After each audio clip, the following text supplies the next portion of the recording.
안녕하십니까. 경상대학교 기계공학부의 전만수 교수입니다. 지금부터 고체역학의 개요에 관해서 말씀드리겠습니다. 고체역학의 3대 요소에 관해서 말씀드리겠습니다. 이것은 다른 역학에도 적용이 되는 그런 내용이 되겠습니다. 역학에서는 항상 대상물체가 있게 되죠. 고체역학의 대상물체는 이론적으로는 우리가 질점들의 집합으로 봅니다. 질점 간에는 서로 밀고 당기는 그런 힘이 작용을 하겠죠. 물체 한 부위에 힘을 가하게 되면 그것이 다른 파트로 힘이 전달이 되고 또 그런 과정에서 변형이 발생하고 그래 되겠죠. 그리고 우리가 변이를 우리가 또 가하게 되면은 그에 상하는 힘이 또 발생하게 되겠죠. 힘은 내력과 외력으로 구분이 됩니다. 내력은 질점과 질점 사이에서 작용하는 힘입니다. 아까 물체는 질점의 집합으로 되어 있다고 했지 않습니까? 한 지점에서 힘을 가하게 되면 그것이 질점과 질점에 작용하는 힘을 통해서 내부에 전파가 되고 다른 영역으로 전달이 되는 것입니다. 질점에는 물론 외력과 내력이 작용하는 것이죠. 내력은 이미 설명을 했고 외력은 표면력과 최적력으로 구분을 할 수가 있습니다. 표면은 말 그대로 물체의 표면에 가해지는 거고 최적력은 물체의 그 부피에 그 힘이 가해지는 것입니다. 표면력의 대표적인 예로 하중. 되게 우리가 어떤 구조물은 이 하중을 지탱하지 않습니까? 그 하중은 우리가 그 표면에 가지게 되어 있죠. 그 다음에 발력, 하중과 자중 등등을 지탱하는 거죠. 발력이 있지 않습니까? 그 발력도 우리가 표면에 가지게 됩니다. 그리고 최적력은 중력, 자력 이런 것들이 최적력에 속하는 것입니다. 재료는 우리가 고체는 강체와 변형체로 이렇게 나눠 볼 수가 있고요. 강체는 외력이 부과되더라도 질점 간의 거리 변화가 없는 것. 실제는 우리가 힘이 가해지게 되면요, 어떤 물체 간에 크기 차이는 있겠습니다만은 질점 간 상대 변이가 발생하게 되어 있죠. 그래서 이것은 우리가 이론 전개를 위한 상상의 물체죠. 강체는. 강체 실제는 말이죠. 변형체죠. deformable body. 그러니까 외력의 부과에 의해서 질적인 거리 변화가 발생하는 그런 이제 물체를 우리가 변형체라고 부릅니다.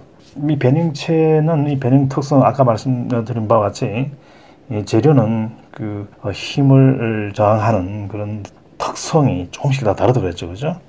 그걸 우리가 선형 탄성이다 또는 비선형 탄성이다 또 소수성 변형이 일어났을 때는 그러니까 힘을 제거했을 때 본래 모양으로 회복되지 않는 그런 이제 소수성 변형이 발생했을 때 소위 말하는 그 변형 경화가 있습니다. 근데 그 변형 경화를 우리가 어떻게 표현을 할 것인가, 이런 여러 가지 이제 그런 법칙이나 그 현상들 이런 것들을 우리가 이제 변형체과에서 가정하거나 공부를 하거나 그렇게 하는 것입니다.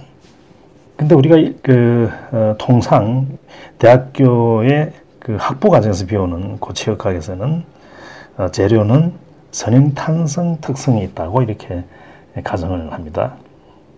그러니까 후크 법칙을 따른다는 것이죠. 이제 재료에 힘을 가하게 되면 변이가 발생합니다. 자, 변이는 각 점마다 다르죠, 그죠? 각 점이 겪는 이동량, 이 변이죠. 그것은 다 다르죠. 그러니까 변이는 위치 함수가 되겠습니다.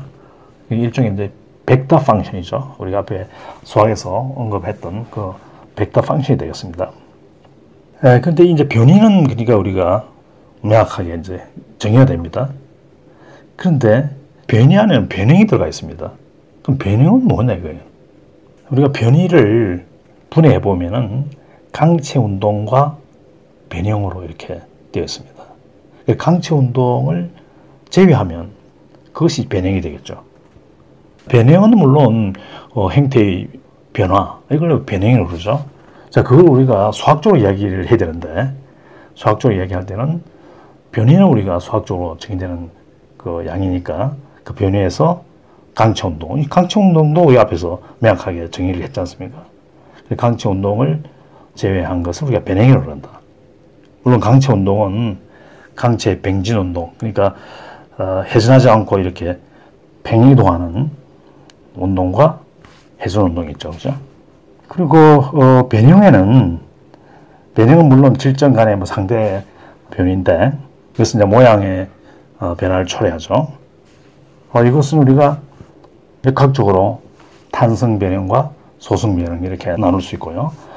탄성 변형은 하중을 제거했을 때 원상 복귀하는 것을 탄성 변형이라고 그러고, 소승 변형은 영구히 변형된 모양을 유지할 때 그것은 소승 변형에 기인한다고 볼 수가 있습니다.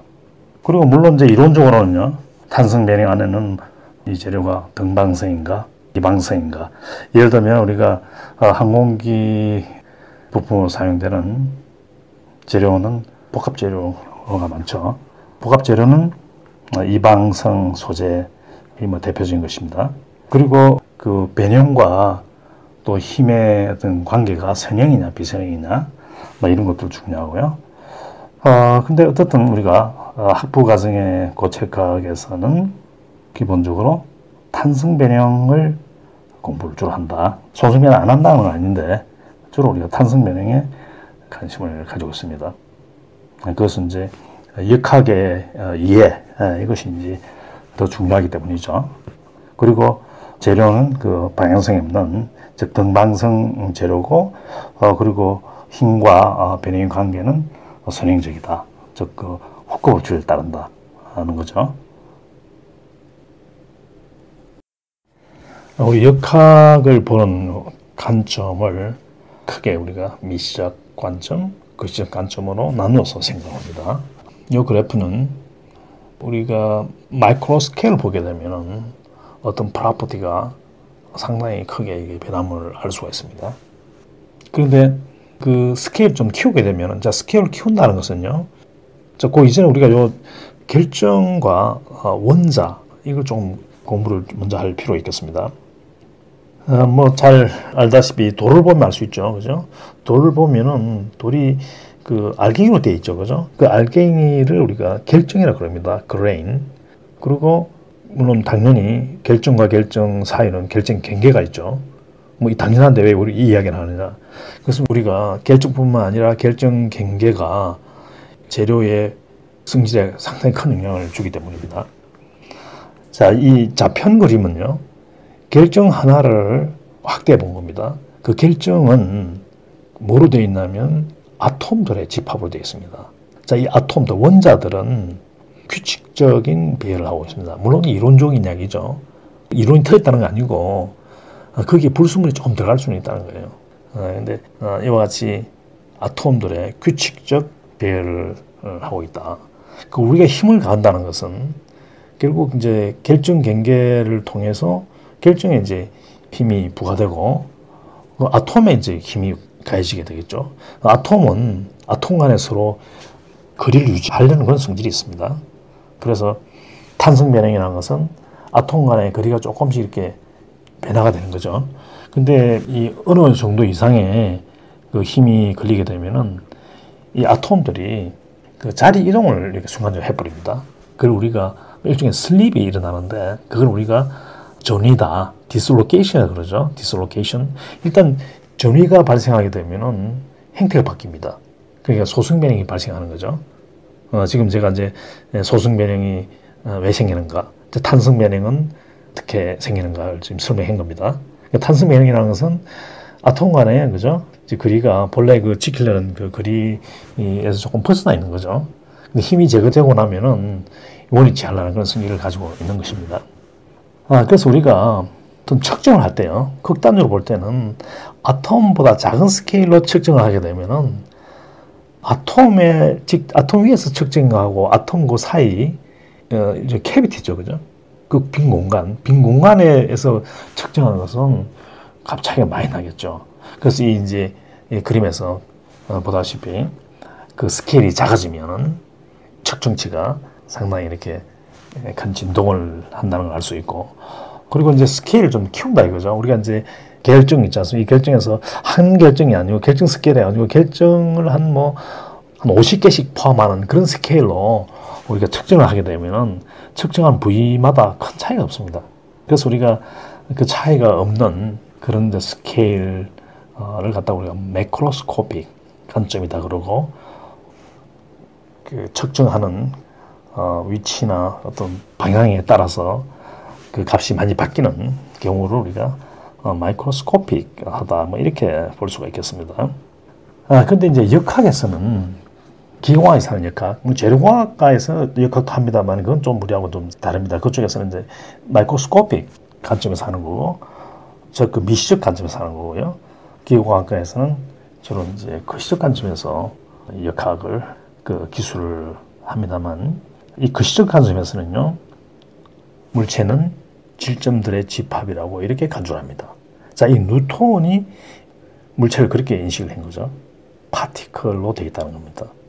근데 이 파티클이 그림에서 보면 이게 디스크리트하다. 그러니까 이산되어 있는 것처럼 이렇게 보이는데 우리가 이게 연속되어 있다고 가정합니다. 이 파티클이 우리가 하나가 두 개 되고 이럴 수 없다는 거죠. 연속된 그런 그 물체로 간주합니다. 자, 이것을 우리가 연속체라고 그러고 영어로 컨티뉴움이다 그러죠. 그래서 우리가 연속체 입장에서 봤을 때는 유체다, 고체다 이런 사실은 구분할 필요는 없긴 없습니다. 그러니까 고체역학도 연속체 역학의 한 분야라 이렇게 볼 수가 있겠습니다. 고체역학 관점에서 연속체 역학, 즉 역학의 거의 전체를 갖다가 한번 조망을 하도록 하겠습니다. 이 연속체 역학은 대부분의 역학을 다 포함을 합니다. 여기서는 우리가 그 고체역학 중심으로 설명을 하겠습니다만은, 고체역학은 이제 변이법과 힘법이 있는데 주로 이제 변이법 관점에서 공부하고 또 실제 그 해도 그렇게 찾죠. 변이법이란 것은 우리가 변이를 알게 되면은 변이는 시간과 위치에 함수입니다. 그죠? 이것을 우리가 시간에 대해서 미분을 하게 되면 속도가 되고, 또 한 번 더 미분을 하게 되면 가속도가 만들어집니다. 그리고 변이 구배, 즉 변이 구배를 우리가 UI, J 이렇게 합니다. 이것은 이제 partial UI, partial XJ, 즉 그 변이를 좌표에 대해서 편미분한 것입니다. 자, 이것은 변형을 정량하는데 사용됩니다. 자, 변형은 우리가 변형률로 이렇게 정량화됩니다. 그래서 우리가 변이를 알게 되면은 변형률을 알게 되죠. 자, 변형률은 변형의 정도입니다. 그 다음에 마찬가지로 속도 구배로부터 변형률 속도, 그러니까 단위 시간당 변형률 정분이 되겠습니다. 스트레인 레이트라고 하는데 이 변형 속도가 그렇게 해서 정의가 되고, 그 다음에 역학에 또 영향을 주는 것이 온도입니다. 이 온도가 우리가 높으면은 재료가 조금 물러지죠, 그죠? 그래서 재료가 힘을 저항하는 능력이 달라집니다. 온도에 따라서. 온도가 반드시 이제 고려돼야 되는데, 우리가 실제는 온도가 우리 일정하다고 이제 가정을 하는 경우가 많습니다. 그러나 변형이 커지면은 변형에 따른, 특히 소성 변형에 따른 온도 상승이 발생한단 말이에요. 이게 이제 고려가 돼줘야 되겠죠. 이 온도는 무엇에 의해서 지배받느냐?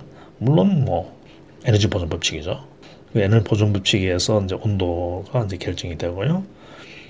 그 다음에 기타 손상도 데미지라든지 또는 마이크로 스트럭처, 즉 금속적인 변화, 예를 들면 우리가 그레인 크기의 변화, 이런 것도 전체적인 역학에 영향을 주게 됩니다.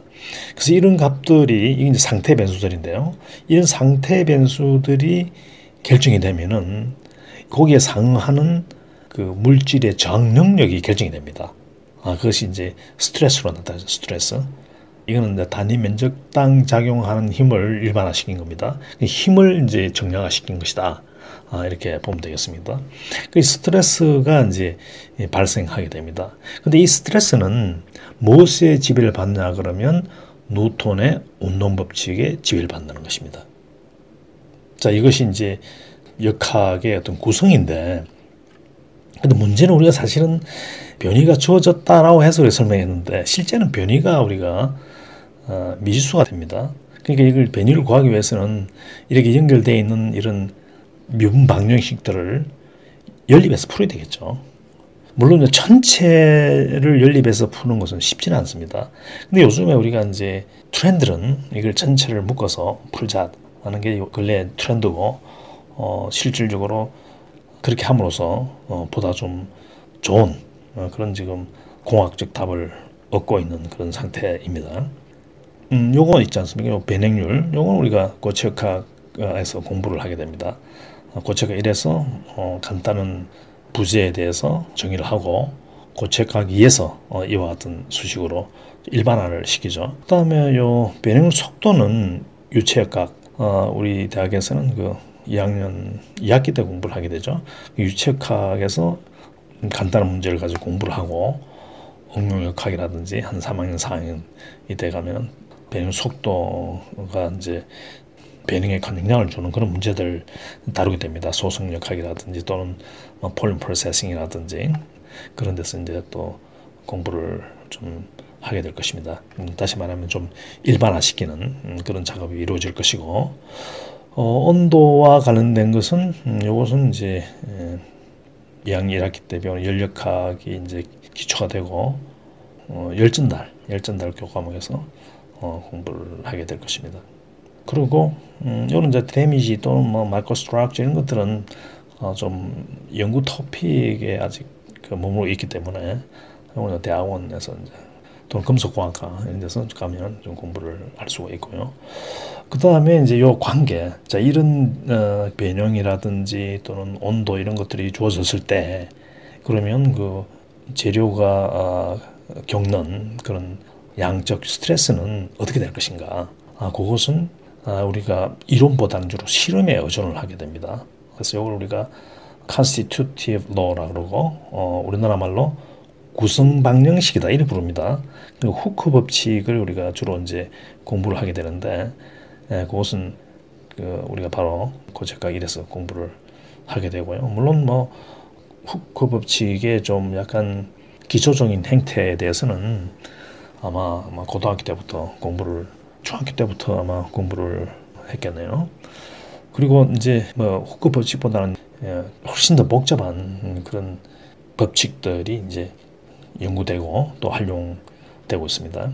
그런 것들은 3, 4학년 과정에서 공부를 하게 될 것입니다. 그리고 이제 이 응력은 마음대로 그냥 결정되는 게 아니고, 응력은 이웃 간의 이런 관계에서 결정이 되는데, 그 관계는 이제 뉴턴의 운동 법칙에 의해서 만들어진다는 겁니다. 물론 우리가 뉴턴 운동 법칙은 2학년, 3학년 이런 역학에서 계속 공부를 하게 될 것입니다. 자, 여기서 고체역학을 좀 분류를 해보도록 하겠습니다. 앞에서 우리가 설명했죠. 역학의 3대 요소. 우리가 변이를 보면요, 변이는 변형과 강체 운동으로 이렇게 구분이 되는데, 이 변이를 우리가 그 공부 대상으로 하는 것을 광의의 고체역학이라 할 수 있습니다. 이 변이는 강체와 변형체, 변이 관점에서는 이 강체와 변형체를, 물체를 이렇게 나눠볼 수가 있고요. 강체에 대한 역학을 우리가 저정역학, 또 강체 동역학, 그러니까 이 정지하고 있는 강체에 대해서 우리가 역학을 적용한 것을 정역학이라 하고, 그 다음에 움직이는 강체에 대해서 강체 병지 운동을 하고 회전 운동을 하겠죠, 그죠? 그건 우리가 역학을 강체 동력학이라고 부릅니다. 우리 학부 과정에서 동력학이라고 배우는 것은 사실은 강체 동력학입니다. 우리가 움직이면서 변형하는 물체에 대한 역학을 학부 과정에서 공부하기는 쉽지 않습니다. 그 다음에 변형체를 보면은 변형체의 역학은 헤비의 고체역학, 헤비의 고체역학 중에서 우리가 또 일부러 우리가 고체역에서 공부를 하게 됩니다. 실질적으로는 변형체 역학은 그 헤비의 고체역학, 그 다음에 변형체 동력학. 변형체 동력학은 가령 예를 들면은 자동차가 이거 충돌한다든지 있잖아요. 여기는 이제 물론 그 안에 충돌할 때는 뭐 소속역학 다 들어가야 되겠지만 동력학도 우리가 변형체 동력학을 써야 되겠습니다. 그다음 진동학. 진동학은 동력학하고는 좀 차이가 있습니다. 사실은 진동학은 오히려 고체학에 가깝습니다. 그러니까 우리가 역학 문제는 경계치 문제인데 고체학의 경계 조건과 진동학의 경계 조건이 거의 비슷하고 또 탐구하는 대상 물체도 비슷합니다. 단지 이제 진동학에서는 그 가속도 인양해서 진동을 한다는데 좀 차이가 있는 거죠.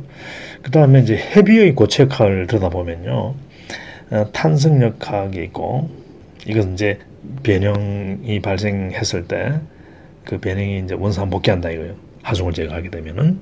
근데 하중을 제거했는데도 불구하고 변형이 남을 경우는 우리가 소승역학이라 하고요. 이 소승역학은 대개 대학교 3학년 2학기나 또 4학년 때 공부를 하게 됩니다. 파괴역학 이런 것들이 이제 헤비의 고체역학에 속한다 볼 수 있고요. 그 중에서도 우리 이 고체역학에서는 주로 탄성역학을 대상으로 합니다. 물론 소승역학 문제도 책에 따라서는 일부 좀 커버를 하긴 하는데 우리 지금 이 코스에서는 소승역학은 다루지 않습니다. 그리고 탄성역학에 들어가 보면은요, 재료가 등방성이냐 이방성이냐 선형이냐 비선형이냐, 물론 책에 따라서는 등방성 이방성 이런 것들 사실 큰 차이는 없거든요. 단지 이제 매개 변수, 재료 상수도의 이제 숫자가 차이가 있겠죠. 그래서 어쨌든 개인적으로는 이제 소개를 하는 책도 있고, 그런데 역시 우리 책과 또 수업 대상에서 이 이방성은 빠져 있습니다. 그리고 또 힘과 변형의 관계가 선형이냐 비선형이냐 이런 게 문제가 되는데, 대개 우리 구조역학, 구조에서 대다수 우리가 이 역학 문제는 이제 구조 역학 문제죠. 구조성 문제들, 그런 문제에 대해서는 변형이 아주 작습니다. 그렇기 때문에 힘과 변형의 관계가 직선적이다, 리니어하다, 이렇게 가정을 해도 해의 정학도에 그 영향을 주지 않습니다. 그래서 우리가 이 등방성 선형 재료를 대상으로 주로 공부를 한다, 이렇게 말씀을 드려줍니다. 물론 이 문제가 훨씬 쉽죠. 다른 이방성이라든지 비선형 문제보다는 훨씬 쉽고, 그 다음에 이제 고체학을 통해서 역학의 그 핵심을 갖다가 깊게 이해하자는 그런 취지가 있습니다. 그렇게 되면은 이방성이라든지 비선형 이런 문제를 우리가 추후에 다루는데도 큰 도움이 되지 않겠나, 이런 생각을 합니다. 여기서는 고체학 1과 2의 주요 학습 내용을 한번 살펴보도록 하겠습니다. 고체학에서는 세상 부재, 우리가 봉, 보, 기둥, 축, 이 네 가지의 그 세상 부재를 주로 다룹니다. 근데 고체학 1에서는 이런 세상 부재를 개별적으로 이렇게 다루고요. 고체학 2에서는 고체학 1에서 개별적으로 세상 부재를 다루면서 배운 변형률이라든지 응력이라든지 그런 개념들을 일단 확장을 하고요, 일반화시키고, 그 다음에 그 바탕으로 해서 조합하중, 그러니까 봉이기도 하고 보이기도 하고요. 그러니까 이 봉은 여기 그림에서 보는 바와 같이 충력을 받는 것을 우리가 봉이라 그러는데, 반대로 우리가 이 청력, lateral force라고 그러죠. 이 청력을 받는 부재를 우리가 포라 그럽니다. 그러니까 두 개 다 슬렌더맨바다, 그 기다란 세상 부재라는 측면에서 같은데, 조합 하중이라는 것은 축력뿐만 아니라 청력이 뭐 동시에 작용한 뭐 경우가 한 예가 되겠습니다만은, 그래서 고체각 2에서는 이제 이런 조합 하중 상태에서 부재에 걸리는 억력이 어떠하다, 변이가 어떠하다, 그리고 억력 하에서 그 부재는 안전한가 불안전한가 뭐 이런 것들을 이제 공부를 하게 됩니다. 일반적으로 고체각에서 보면은 봉 먼저 나오고요. 뭐 어떤 책은 또 원형축이 나올 수가 있어요. 그 다음으로 보호가 나오고 뭐 이렇게 돼 있고, 그 다음에 스트레스 스트레인을 일반화시키고 조합 하중 공부하고, 그 다음에 기둥 이렇게 나오는데, 일반적으로 책의 구성이 뭐 그렇지 않은 것도 조금 있습니다. 그런 이유가 왜 그렇게 이제 책마다 이제 구성이 좀 다르냐 하면은, 이 이제 축이라 그러면 원형축을 이야기합니다.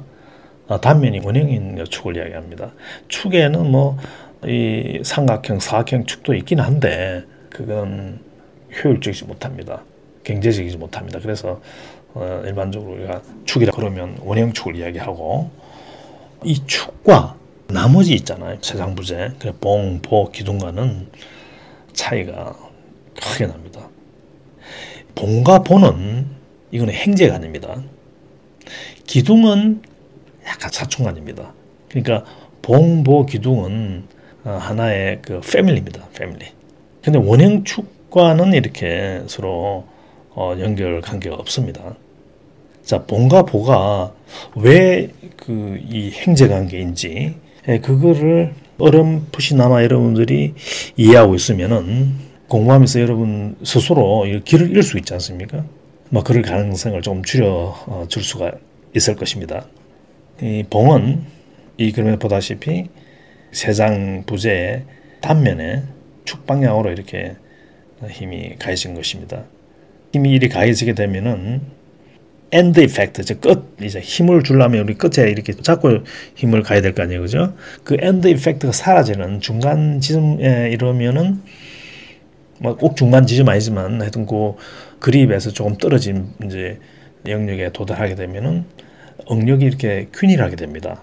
이제 이건 물론 왜 이게 균일한지 이런 것도 우리 앞으로 공부를 해야 되겠지만, 균일하게 작용하고 단위 면적당 힘, 이걸 우리가 억력이라고 그러는데 힘을 갖다가 면적을 나누는 거죠, 그죠? 이러한 이제 힘이 균일하게 작용을 하게 됩니다. 아주 간단한 문제죠. 그러니까 우리 역학 문제에서 가장 간단한 문제입니다. 근데 역학 문제에서 우리가 좀 어찌 보면 가장 어려운 문제 중 하나가 보험 문제입니다.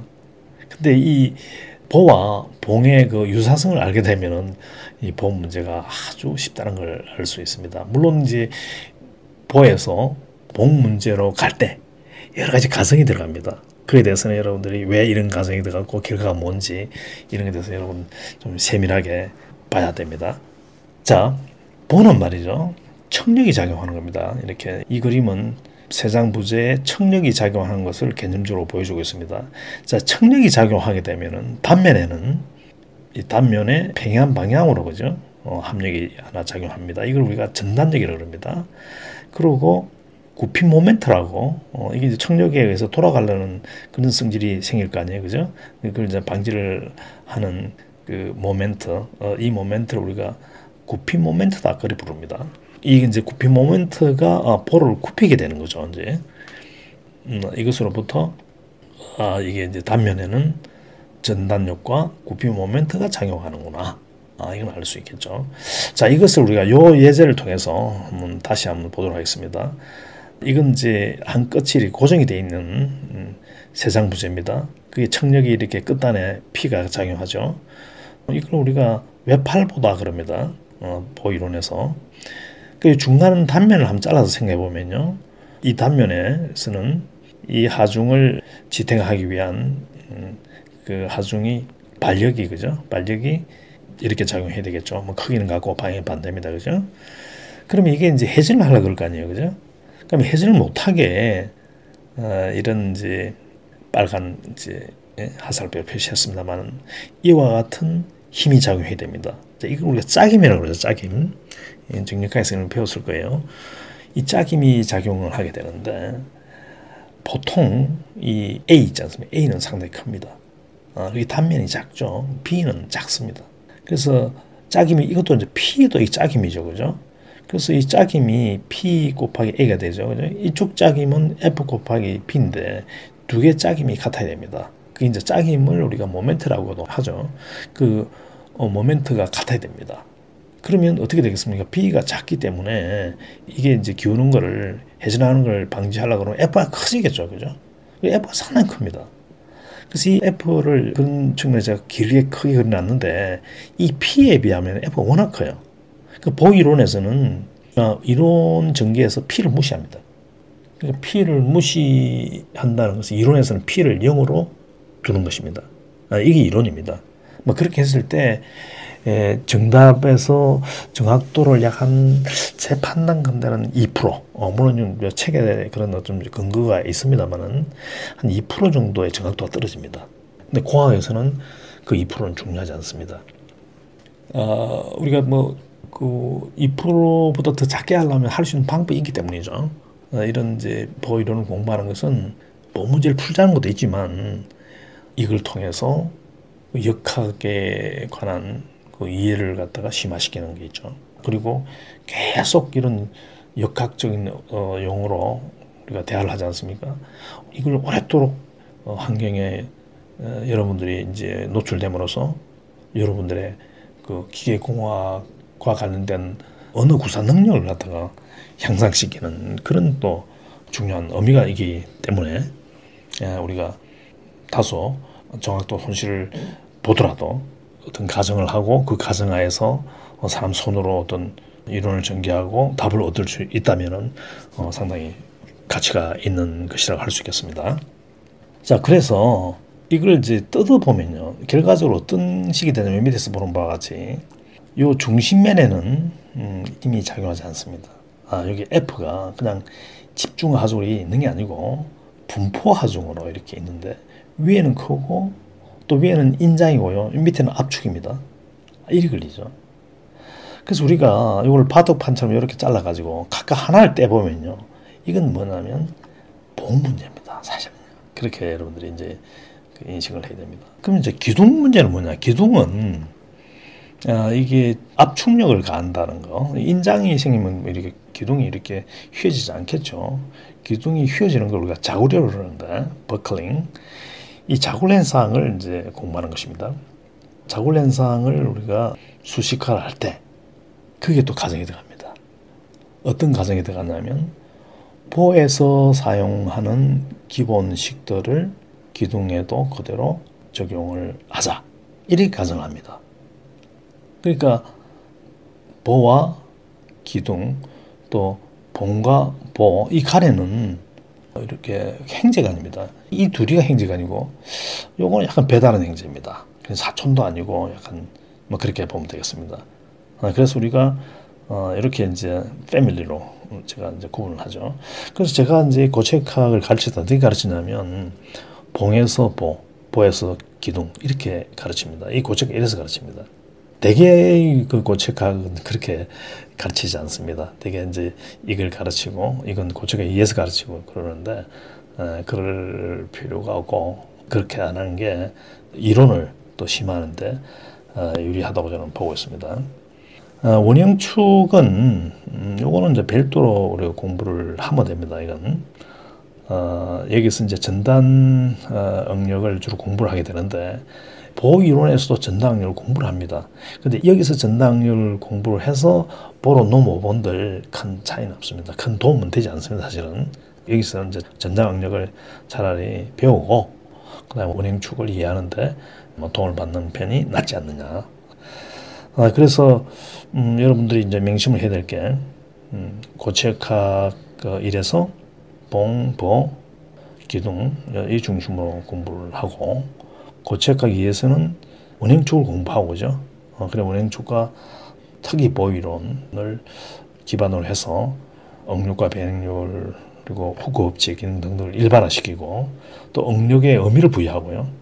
항복 조건, 어떨 때 소승비가 일어나느냐 이런 데 공부를 하게 되고 또 이러한 이제 힘들이 비틀린 모멘트다 또 전단력이다 이런 것들이 충력이다 이런 것들이 이제 복합적으로 작용할 때 그때 응력 상태가 어떻고 그 부재는 안전한가 불안전한가 이런 것들을 이제 공부를 하게 될 것입니다.